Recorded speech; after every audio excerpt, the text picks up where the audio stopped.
to attend the actual session. So please keep your microphone muted and keep your cameras off so that we can protect the integrity of the information that's being recorded. And we have a half hour at the end, and maybe even a little bit more time than that, because we feel that parents really do need to have the opportunity for some questions and answers. So we save time for that at the end, and we stop recording so that you're able to ask those questions without everything being recorded.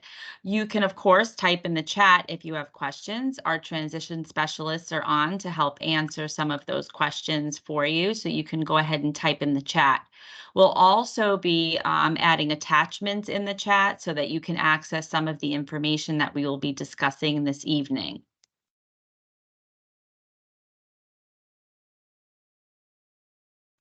Okay, I'm just putting up here the transition to adulthood planning flyer that goes out to all of you so that you can join our meetings. Like I said in the beginning, this is our third session. So we're really excited to be able to discuss tonight about diploma options and graduation requirements and course of study. So please know that when you receive this information, you'll have an updated agenda showing you our upcoming parent series and training and what's going to be shared in that informational session. Please share with your friends and parents that do not have the information. We really want parents to participate. We truly value your time and coming in to learn this really important information, and we want our series to be successful. These are completely designed for you so that you can learn the information and then have time to ask questions. So you can see ahead, there's the agenda for the rest of the school year. It's the second Tuesday of every month, and we will make sure that you get a phone call and email with this information so that you know when to participate and what topics will be offered that evening. You'll also be able to go back to the previous sessions, like I said, on our YouTube channel, which you can see here on the flyer, to visit some of those sessions that maybe you didn't get to attend, or you just wanted to hear the information again so that you can really understand it. Okay, so without further ado, I am going to introduce Rachel Kusher, who is our Guidance Director of High School Counseling. She's here to talk to us about diploma options and graduation requirements. So I'm going to stop sharing my screen so Ms. Kusher can present. And then Camille, I guess we can begin recording. Hi, Rachel. Hi, everyone. I'm going to go ahead and get situated sharing here. So like Stacy shared, my name is Rachel Kusher. I am the high school counseling specialist as part of the school counseling department in the district office. I support all high school counselors, and a lot of my work is on helping ensure that the school counselors in every single school know what the graduation requirements are, how to support their students academically through personal as well as with college and career readiness. So I'm going to touch on mainly the academic piece tonight, as well as that college and career readiness piece. So the first thing I wanted to go over was the course requirements for what we call the standard 24 credit diploma. So as you can see here, I have it outlined in the different categories. So every student is required to have 4 credits of English, 4 credits of math. Within math, there are 2 very specific courses that every student must take to graduate. That's Algebra 1 and Geometry. The other 2 maths are not specific. They can be any variety of math that is offered at your student's school. I will also mention that with Algebra 1 and Geometry, those are what we call year-long courses, meaning that at the end of the year, there is an end-of-course exam that every student that's enrolled in those courses takes, and that course is worth 30% of the final grade, which then is calculated to give them 1 credit. I forgot to mention that Stacy may chime in at different times when certain information pops up that might be specific to the ESE population, but I just wanted to make sure everyone knew that those are credits that are 1.0 credit, and there is that 30% component. Thank you, Rachel. Yes. Yes, and just so that you know, when we review our transition service plan with our students, this is really important information to really break down and explain to students because sometimes it is confusing how to earn the credit and understanding the first semester and second semester, the half a credit adding, to one credit. So it's important that Correct. we understand the information so that way when we're working with students, we can really explain how they truly earn each credit. So thank you. Exactly. In science, every student is required to have three sciences. There's only one that is a mandatory science, and that's biology. That is, again, one of those year-long credits that has that end of course exam that's worth 30%. And then there's a variety of other sciences that are offered in all of our schools. Some schools offer environmental science. Some offer, almost every school offers chemistry, physics, some of your typical sciences. A lot of our schools offer marine science. So you can choose your other two sciences besides biology that really fit with what your students' interests are. In social studies, there's three very specific credits that are required. There's the world history, the American history, which also includes that end of course and is one credit. And then there's half a credit of American government and half a credit of economics. There is a new half a credit that has caused a lot of confusion amongst our current students and parents, but there is a personal financial literacy class that is required for anyone in the class of 2025 and beyond. So if you currently have a senior, they are not included in needing this personal finance credit. However, all 11th, 10th, and now ninth graders do need this credit. Another thing that is required is that one credit in what we call performing arts or a career and technical course. And I'm going to go into more detail about career and technical courses later on. 1.0 in PE, so you can earn that PE credit in a variety of ways, but there is a PE requirement that isn't part of most of the diploma options. And then additional electives, which total 8. In all, that's 24 credits. And then in addition, as part of the standard diploma, you must pass the 10th grade FAST ELA, which stands for English Language Arts, and that Algebra 1 EOC. I will talk more in detail about the testing requirements on a later slide. And then there's also 40 community service hours.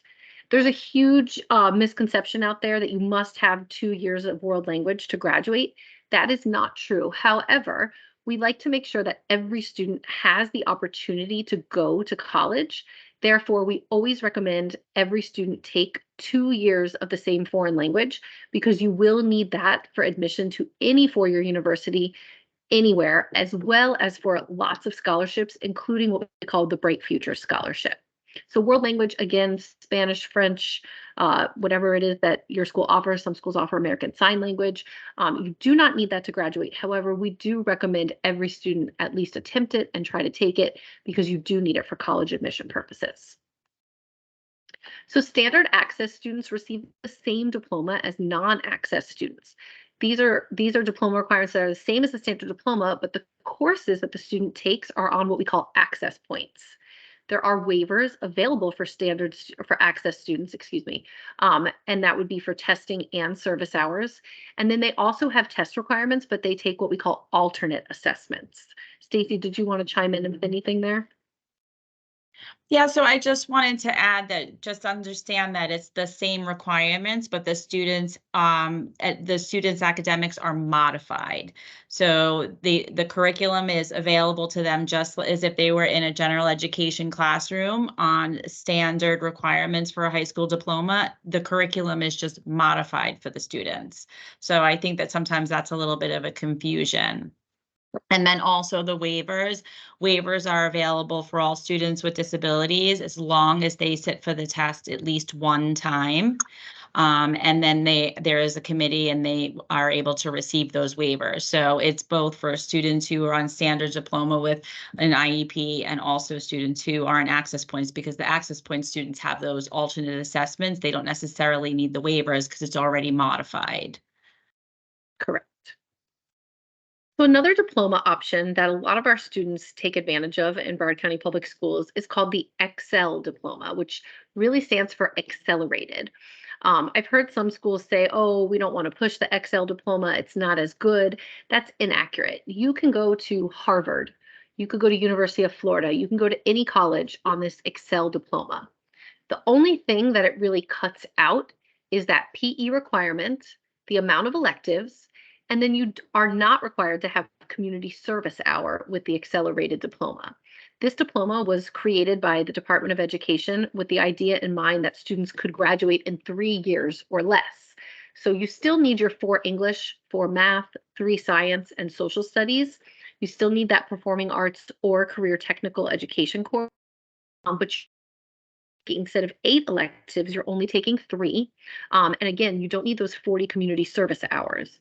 So this is a great option for students that maybe have zero interest in taking PE at all, don't have time to do community service, or want to be done after a couple of years, 3 years rather than the 4.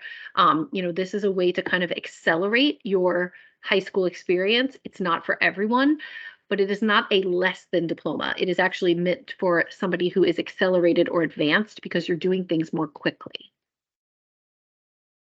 There's also a career and technical education diploma that is an option. I wanted to point out that it is the same as that 18 credit diploma that I just had up on the screen.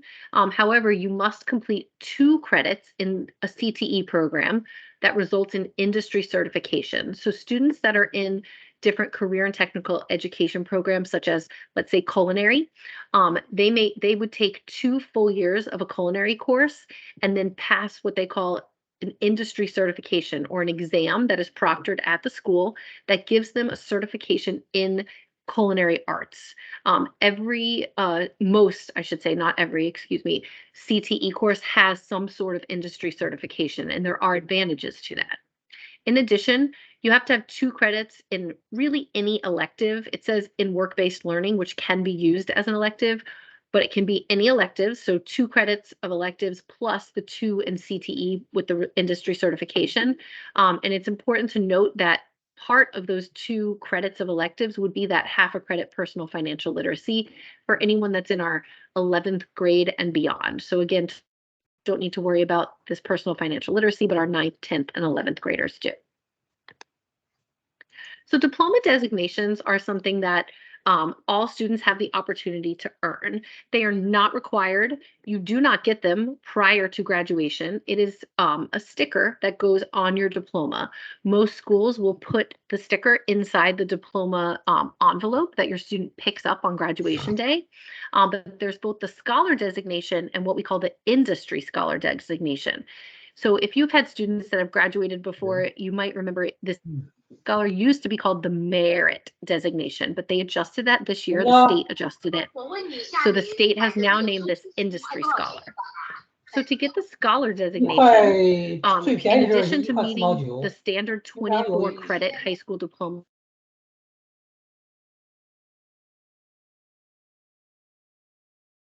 24 credit standard diploma, you had to have 2 specific maths. It was algebra 1 and geometry, and then the other 2 maths could be. Rachel, I hate to interrupt you. Can you just repeat that, this slide again because you froze? I'm sorry. Oh, I'm sorry. Yep, that's okay. That's Can you fine guys right hear me there. now? The designation. Yep, you're good. Okay. Okay, so there are 2 diploma designations. There is the scholar designation as well as the industry scholar designation. The industry scholar designation used to be called the merit designation, but the state updated the language this year. So in the scholar designation, you must meet all standard high school diploma requirements, but you have to have a little bit more than just that. So remember how I said in the standard diploma, you only needed algebra 1, geometry, and then 2 other maths. To get this scholar designation, you must also complete algebra 2 and another math that is as equally rigorous as statistics or statistics. You must also complete a chemistry or physics or another equally rigorous or advanced science. You must have those 2 years of the same foreign language, and then at least 1 credit in what we call advanced placement, IB, ACE or Cambridge, as well as dual enrollment. So 1 credit in any of those. You have to pass the geometry EOC, pass the biology EOC, and pass the US history EOC. The industry scholar is the same as the high school diploma, but then you also get 1 or more industry certifications from the list established. And those are all available within the Department of Education, but I'm happy to share them if needed too. So again, are really just stickers that go on your regular diploma that you pick up at graduation. A lot of the schools just place them in the envelope. Some students will the scholar and the industry scholar. Some will get just one or the other, and some will get none. It has no bearing on college admissions because, like I said, this is not something that happens until after you've already graduated from high school or it's part of your graduation experience. So it's not something that you must have to get into certain universities or anything like that. So I wanted to make sure I reiterated that. So again, community service. So we have a requirement in Broward County for Broward County Public Schools that there are 40 service hours required to graduate. We approximate that to 10 community service hours per year. You could do them all in your ninth grade year, or you could do them all in your 12th grade year, or you could spread them out. There's no requirement per year, but we like to say it's about 10 hours per year. In addition, we always recommend students aim for the Bright Future Scholarship, which helps pay in-state tuition at Florida universities. Um, to get the 75% scholarship, you have to have at least 75 community service hours. And to get the 100% Bright Future Scholarship, you would need at least 100 service hours. We get a lot of questions in my office about paid work hours. At this time, our district does not accept paid work hours in lieu of these 40 service hours that are required for graduation. However, the Bright Future Scholarship will accept paid work hours. So if your student has done the 40 community service hours for graduation, but they don't have time to do more because they have a job after school, they could supplement those 40 hours with 60 additional paid work hours to be applied to the Bright Future Scholarship. So I'd like to make sure that I mention that. In addition, there is a cord called the Silver Cord for community service that students can earn and wear at their graduation ceremonies at any of our high schools. And that is for any student that has logged more than 250 or more community service hours throughout their 4 years of high school. So again, you don't have to have a certain amount done per year, but by the time you graduate, you must have at least 40. And then for the 250 service hours, you would have to have that done by the end of senior year to earn that cord. And Rachel, there are Yeah. times when our students may need that particular requirement waived. So Yes. we have that question often come to our office as well. However, we do really encourage all of our students to at least try and get some volunteer and community service hours because it really helps build students' independence and also employment skills. So we really encourage, even though that it can be considered to be waived, we really encourage our families to, really find in the community some good volunteer places because this is great for our students and sometimes can also transition into gainful employment. So we really encourage our Correct. families and students to do as much volunteer work as possible. Those are some great points. And if you ever are looking for opportunities for community service, I like to recommend Hands on Broward. It's a local nonprofit organization that you can search for different opportunities to volunteer.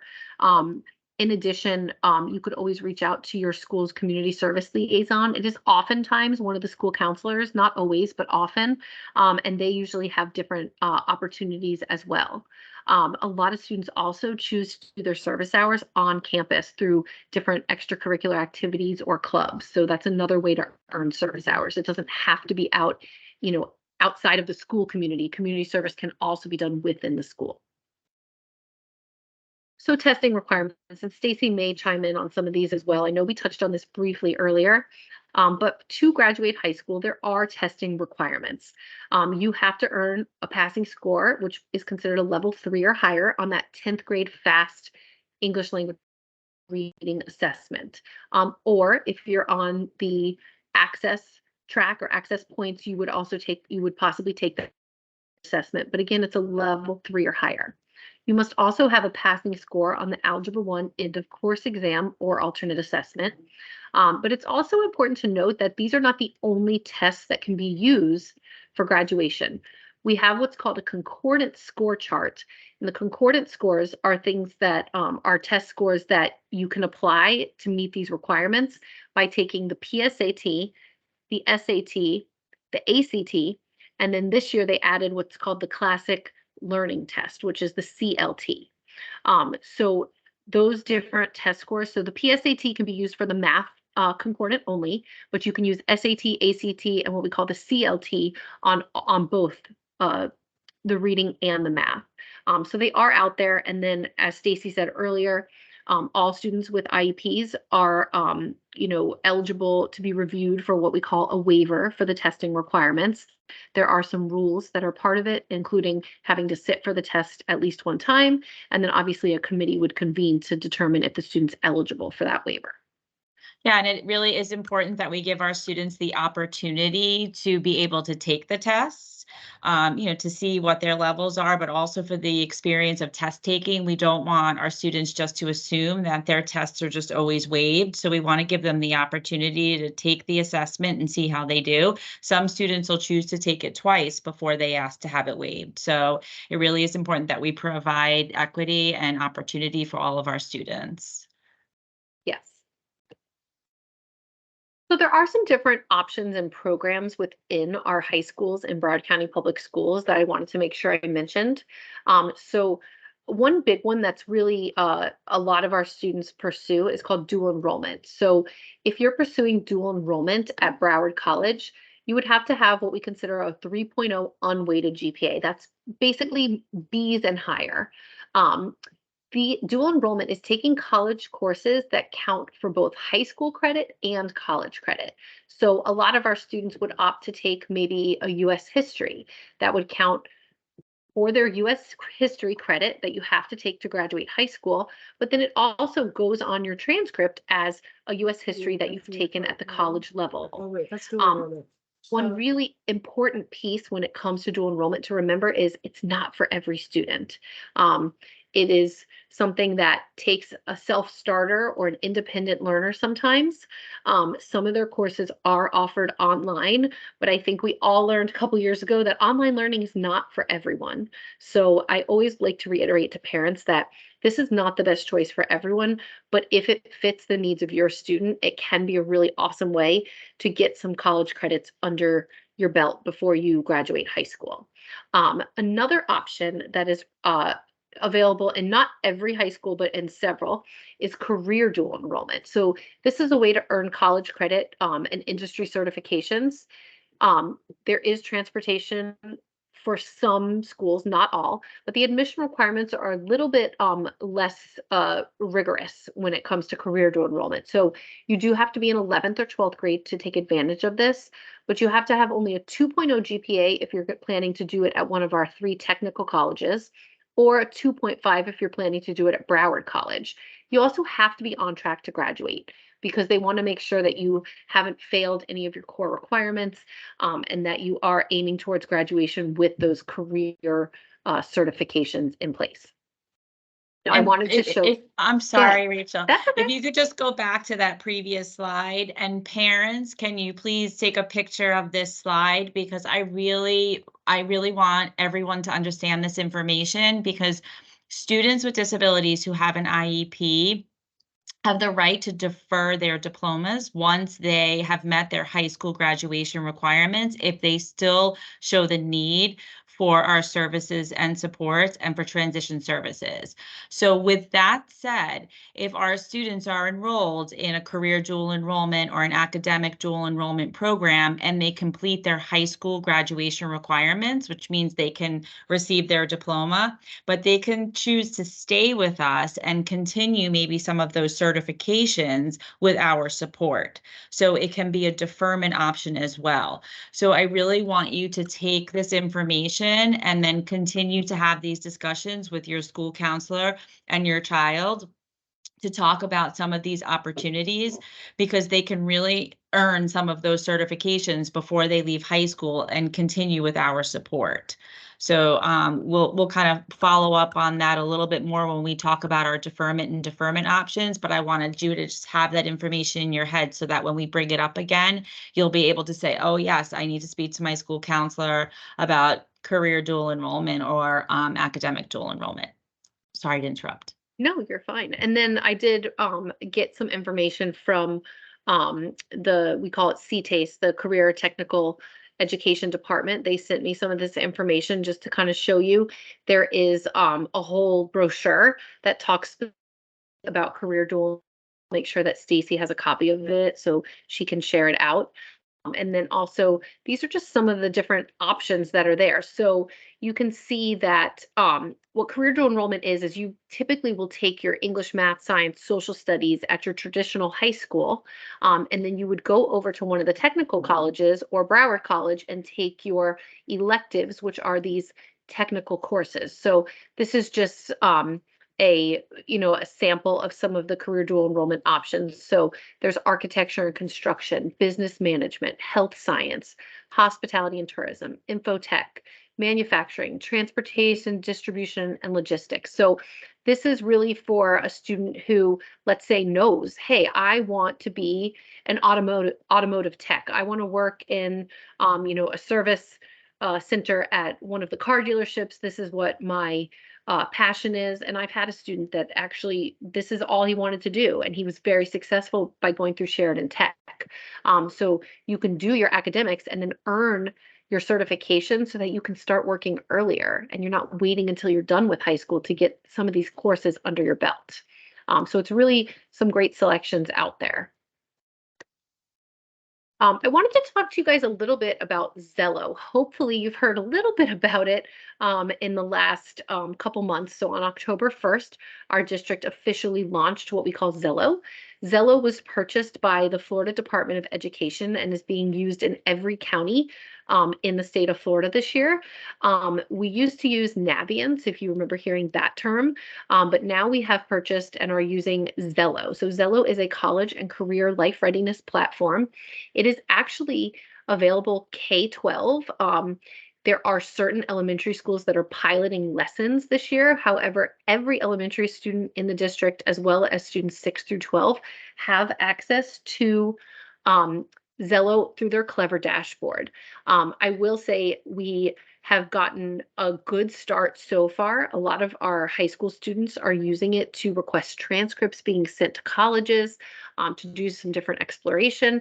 And I was actually going to, this YouTube link right here will show you information on the parent portal, but I did want to log in really quick and just show you that what Zello sort of looks like as a student. So it looks like this on your Clever dashboard. And mine might look a little different than yours just because I have this educator thing here. If you log in as a parent, it says family, but I'm going to click educator. And hopefully it works because I have had that happen. And I'm going to demo a student. So I'm going to choose a high school. I'm going to pick Blanche Ely, and I'm going to pick 11th grade, and I'm going to view as a student. So when I get in here, I can see how a student would see this. So on the home page, you have some different, widgets, we call them. So there's this about me, explore options, goals and plans. There's some different lessons that students can on their own go through. So if you click get started, you can go through and kind of explore some different colleges. You can go by cost. You can do it alphabetically. You can do filters where you add on, hey, I'm looking at a HBCU, a historically Black college and university, or I want something large. I want a big football school. So you click that large. But there's so many different things you can do in here. And then this about me, if you click on it, it's going to take me through a different variety of things. I'm not going to go through the whole thing, but it asks questions. So your student is learning about themselves. They are learning about what their interests are, what their likes are, what their skills are, and what might be a good route for them when it comes to careers. Oops, sorry about that. I'm going to go back. And then just goals and plans. So your student can actually use this to take notes, to set up goals, you know, anything like that. And then when it comes to college planning, I just want to show you eventually. So this year we did not link what's called the common application with Zello, but starting next year it will be linked where you can actually see all of your applications to colleges in one place. We also have scholarships that are listed in every Broward County Public Schools student's Zello right now. We add them at the district level, and they are all scholarships that it has it listed by the name, the deadline. So some of them already passed, obviously, but you can scroll through and see a variety of things that are out there. And this is just a great tool for all of our students to look. And you never know, here, 1,000 there, that can be really helpful. I always tell students that you never know if you're going to get a scholarship if you don't apply. So I just wanted to briefly show you about Zello. School counselors and BRACE advisors should be going into classrooms in the next couple months to get students oriented to Zello. Since this is our first year, we're all learning. But next year we expect to hit the ground running and really have our students fully integrated into Zello. Which is so Um, great, Rachel, yeah, because it's a really good way for students to do some progress monitoring as well. And then students in middle school will start using this and they'll be able to take some of those interest inventories. And I just know as a parent navigating where to find scholarships, it's kind of like a one-stop shop. Not right. only to see a whole profile of a student and really see, their progress towards, getting graduation requirements and staying on track to meet their post-secondary goals all in one place. I think it's a great system, and hopefully, parents will be able to go in as well and access the information and find it as useful as we did. We were all just trained, and we really think it's going to be a great platform for our students. Yes, we are hoping the same. Okay, and I know Stacy wanted to kind of talk a little bit about this, if you want to go ahead. Yes, I did, because it's so relevant to all the information that we're learning this evening. In your student's IEP, there is a section that says course of study. And typically it's a statement to identify what the students are going to do in high school and how they're going to meet the graduation requirements to meet their post-secondary goals. And usually it's just one blurb of a statement. But I really want parents to encourage their children and students to understand that this statement is everything about the student. It's what courses they would like to take, what their interests are, what experiences they're going to have in those courses and programs on the high school campus. It's all of the things about what the student's education is going to be in order to help them reach their post-secondary goal. So, even if students are in an SVE program and they're taking career exploration and they're going on community-based instruction, that experience is helping them reach their goals for post-secondary. If there are certain electives that are offered on that campus and a student has an interest in a certain area, then those are the courses and electives that we should be talking to our school counselors about. So students have choices to be in certain classes, but this description of the course of study is really valuable to see, and it also helps the student and families monitor their progress for their students reaching those high school requirements, making sure they're, on the right diploma track. Did they choose the right diploma option? Maybe they do want to take an 18 credit option. Maybe they are interested in that career and technical diploma option. All of these things can be captured in that course of study, and that statement needs to be ready and in place prior to the first year in high school. So just keep in mind when you're at your next IEP meeting that this course of study statement isn't just a blurb that's just kind of copied and paste. This really is what your high school career is going to be and what you'd like those outcomes to be. Thank you. I wanted to talk a little bit about college applications. I wanted to make sure that everyone knows there is a BRACE advisor at every high school, along with school counselors. So the BRACE advisor focuses mainly on college and career readiness. Um, they work very closely with students who are seeking, enlistment, employment, education, meaning college, oh my gosh, I'm blanking on the last one, exploration, so meaning like a gap year. So sorry about that. But brace advisors are working with every student in the school. Sometimes they are the ones going in and doing those lessons through the college and career platform like Zello. But oftentimes they're meeting one-on-one with students and parents and helping them navigate that college application process and scholarships. I did want to mention there are different ways to colleges, but wherever your student or you are looking at with your student, you have to find out what that institution prefers. So a lot of the Florida schools now use what's called the Common Application, but some schools use what's called an institution app, meaning you go to their website and you apply directly on their institution website.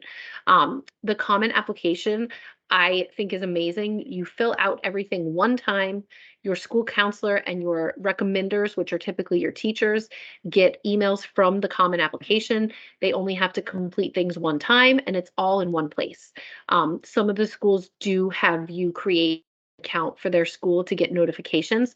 However, it is a really neat tool that is, a newer thing in the last maybe 10 to 12 years, that has helped really streamline the college application process. So the Brace advisors are very familiar with the Common App, as are a lot of our 12th grade school counselors. Another thing I wanted to mention that is offered, I know you have this amazing TAP series every month, but we also offer through our College and Career Readiness Department within school counseling, the College and Career Corner. And every month they offer at least 2 sessions. They're always on Microsoft Teams, very similar to this, and they cover different topics. So in December, you can see one of their topics was the SAT, it was December 6th. And then next week on the 20th, they're covering something called the Quest Bridge Scholarship. So if you're interested, they're great information sessions. They are also recorded. They also have, they do post them also on YouTube.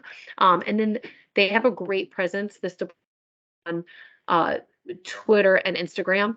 We have some different amazing programs to help with college and career readiness. So it's really a great resource for you guys.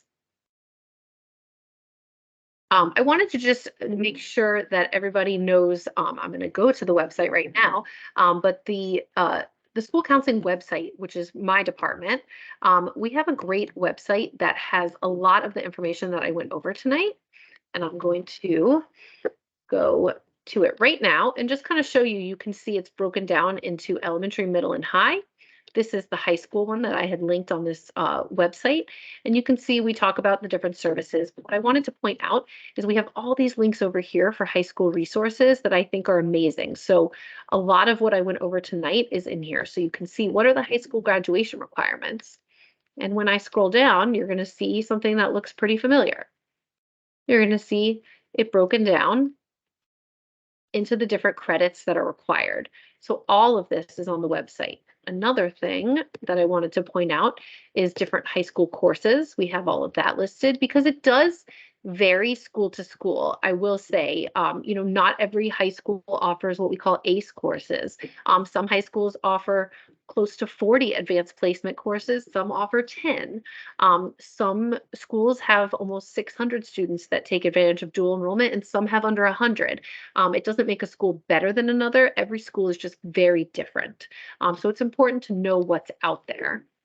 Another thing I wanted to just make sure I showed you was the high school grading and GPA. He mentioned earlier, sometimes when we are with our students, we forget that in middle school and elementary school, grading is very different than high school. So in high school, we have what's called semesters. We always say 2 out of 3 is a must. So when we are talking about a semester grade, that includes your quarter 1, your quarter 2, and then and your midterm, or your quarter 3, quarter 4, and your final. So you must pass 2 out of 3 of those things in order to earn a passing grade of D or higher. So I think it's important to kind of see also this breaks down grade point averages as well and what your final semester grade would be. It talks about those year-long courses and what that may look like. And another thing to point out is a lot of this information is also in what we call Policy 4000, which is our progression plan. I have parents call a lot to our office and ask questions about something they saw in the policy. So that's why I wanted to just make sure I mentioned that. But I just wanted to make sure I showed you that website so you could kind of see what is out there if you're ever looking. And Rachel, will you just share with parents how they can look at their students' grades? What's the best way to look at that? And then also how they can look at where they're at as far as meeting their graduation requirements. I think those two things would help parents monitor their students' progress. Yeah, so virtual counselor is the best place to monitor all those things. I can't log in as a dummy account. I can only log in as my own children, That's and what, I yeah, don't. that's okay, Yeah, as long as I we could just show them how to access it. yeah. So basically, you just go to Broward Schools Virtual Counselor. I always just Google it when I'm doing it for my own children. and you click on here. And I always log in as a student. You can set up a parent account, but it's easier to just log in as a student. It is important to note that the password is different than the Clever password. So to virtual counselor, the user ID is always the student's 06 number. And then the password is always their 8-digit birth date, no P in front of it. It used to be that for Clever, you had to do Shift P and their 8-digit birthday. This one is just the 8-digit birthday. So it would be like, oh, it's not gonna let me show it, but it would be like my birthday, for instance, is December 5th. It would be 12/05/1982, the full 8 digits with the slashes. So once you get in there, you can actually see all of their graduation requirements, where they are with it. You can see marking period grades. Another place you can view your students' uh, grades is through Pinnacle. So you can log into Pinnacle through their Clever as well. You can even set up alerts so that you can get notifications when they're absent. You can get notifications when they have missing assignments. So all of those are great resources. And when I stop showing my screen, I will try to find something that I could attach in the chat, and it gives you directions for virtual counselor and Pinnacle. All right, and so this is my email address. If anybody does have questions or doesn't, want to put them in the chat or unmute and ask them, I wanted to make sure that I did share my email address just in case. Thank you, Rachel. We really appreciate all of the information and your knowledge. Of course. It's very valuable, and I just think all the tools that parents have now can sometimes be helpful, but then other times be overwhelming. So I appreciate you breaking down the information for us so we can get a clear overview. We're going to stop recording.